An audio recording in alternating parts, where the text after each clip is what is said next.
Allergy ഉണ്ടാക്കുന്ന വസ്തുക്കൾ നമ്മൾ എങ്ങനെയാണ് കണ്ടുപിടിക്കുക? അലർജി ഉണ്ടാക്കുന്ന വസ്തുവിനെ കണ്ടുപിടിക്കാൻ ഇപ്പോൾ ഉള്ള industry gold standard skin prick ടെസ്റ്റാണ്. ഒരു അലർജി ടെസ്റ്റ് എന്ന് പറയുമ്പോൾ പലപ്പോഴും നമ്മളുടെ നെഞ്ചിടിപ്പ് കൂടും. കാരണം ഒരു അലർജി ടെസ്റ്റിനായിട്ട് ലാബുകളിൽ ചെന്നിട്ടുണ്ടെങ്കിൽ മിനിമം ഒരു 20,000 രൂപയെങ്കിലും ആ ടെസ്റ്റുകൾക്കാവും. എന്നാൽ industry gold standard skin prick ടെസ്റ്റാണ്. സ്കിൻ പ്രിക് ടെസ്റ്റ് എന്താണ്?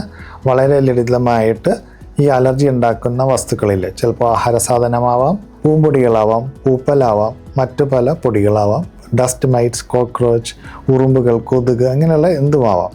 അതിൽ അലർജി ഉണ്ടാക്കാൻ സാധ്യതയുള്ള പ്രോട്ടീൻ എക്സ്ട്രാക്റ്റ് നമ്മുടെ തൊലിപ്പുറമെ ഒഴിക്കുകയും അത് ചെറിയ ഒരു ബ്ലഡ് പോലും വരാത്ത വളരെ മൈന്യൂട്ടായുള്ളൊരു പ്രിക്കിലൂടെ, വേദനിക്കാത്ത ഒരു പ്രിക്കിലൂടെ നമ്മൾ അത് തൊലിക്കടിയിലോട്ട് കടത്തിവിടുകയും തുടർന്ന് അവിടെ കാണുന്ന റിയാക്ഷൻസ് റീഡ് ചെയ്തിട്ട് അത് ഇന്ന വസ്തുവാണ് നിങ്ങൾക്ക് അലർജി ഉള്ളത് എന്ന് പറയുകയും ചെയ്യുന്നു.